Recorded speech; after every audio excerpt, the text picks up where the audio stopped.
So the rules were different for last night's final televised presidential debate. A mute button was in place, and NBC's Kristen Welker was at the helm. Viewers were poised with fingernails ready to chew when a largely civil debate broke out. For starters, Kristen Welker set a professional tone, indicating she meant business. But on behalf of the voters, I'm going to ask you to please speak one at a time. And they did.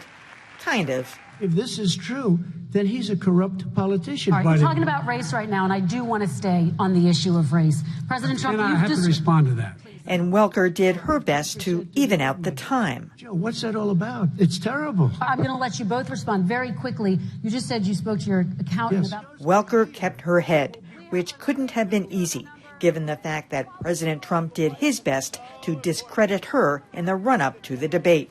And by the way, the fact that Kristen Welker is, a dyed-in-the-wool radical left Democrat or whatever she is.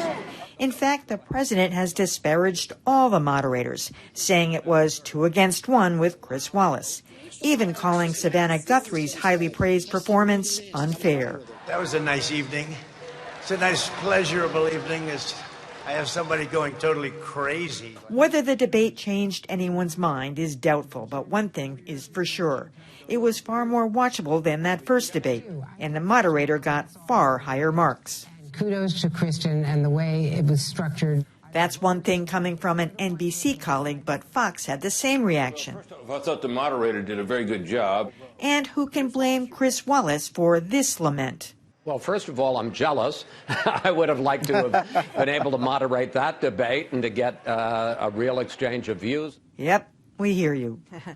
So, Joanna, I agree with Chris Wallace. I mean, she did have a little bit of a leg up there. I mean, not only did they have the mute button, but they were told, and I think the president was told, it just didn't work the last time around. So, I mean, it was a little bit cantankerous, but I was nervous for her. Because, I mean, he had set, low standards. He said she was prejudiced, and I thought she was just very, very smooth and just easy to watch and easy to listen to, unlike some of the moderators we've had in recent weeks.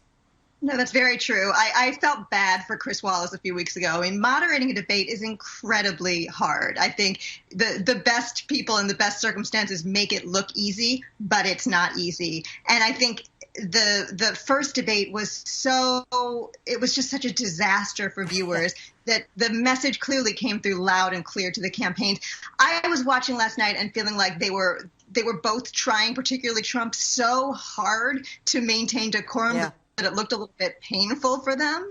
But it was interesting that the mute button really became a non-issue. I counted one spot where I thought it was cut off maybe at the end of somebody's opening statement, but it really became a non-issue, and that was a huge relief.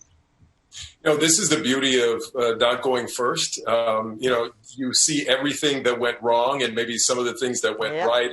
You can calibrate it, and I think certainly she came into this debate well-armed, well-prepared, and at the very beginning set the tone for the rest of the debate. We talked in the last time how Chris Wallace let things kind of get out of hand before he started really trying to lay down the law. She did not let that happen. So, I've known Kristen for a long time, and I was very proud to see how she was able to handle herself.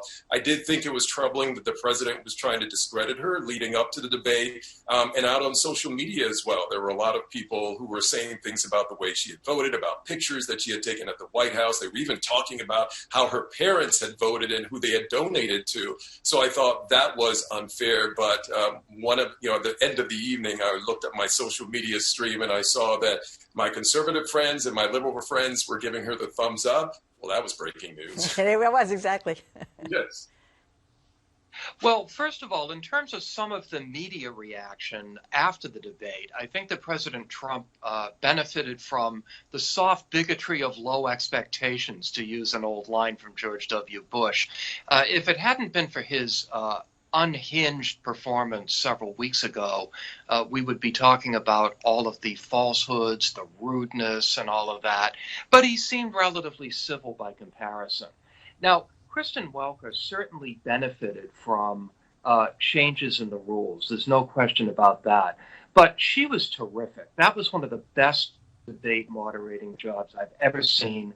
I hope that she's like the first pick for all future debates. I think we've gotten in the habit of grading all of these debates on a curve.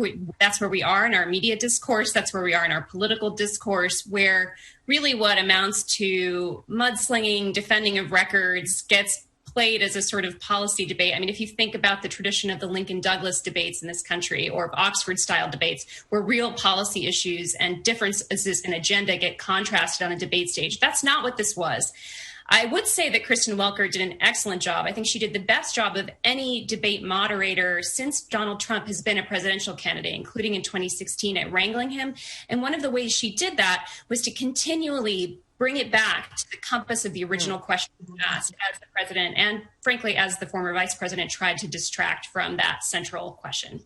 You know, Joanna, one thing that she didn't do, and a couple others tried a little bit, was real-time fact-checking. I mean, that's an impossibility. Susan Page addressed that. She said she didn't think it was her job, although Chris Wallace tried on occasion to jump in and say, you know, not correct them, but sort of steer them into a different direction. But she didn't really do that at all. It is difficult to do, as you say. It's just there's so much coming at you that you can be prepared with for a certain number of facts, but especially this was a debate where they were talking almost on it's like on a TV show, you had to be watching the whole season to understand what they were talking about. There were so many references to stories that were kind of arcane if you were a casual viewer just tuning in for the first time. Yeah, Dan, Lothian, too. I was wondering, if you weren't following the story about the Ukraine and Joe Biden and Hunter Biden, would you have any idea what they were talking about from that debate? No, I don't think you would have. And I mean, at least that was my impression. You know, I think these kinds of debates and trying to fact check in real time, I think can be useful, right? Especially if something is just so far out there, you do have to jump in. But you have to be cautious, because then there's the blowback, right? It's, oh, well, you were fact-checking this person, you weren't fact-checking the other. So it's sort of that narrative of what the president was saying prior to the debate. So true.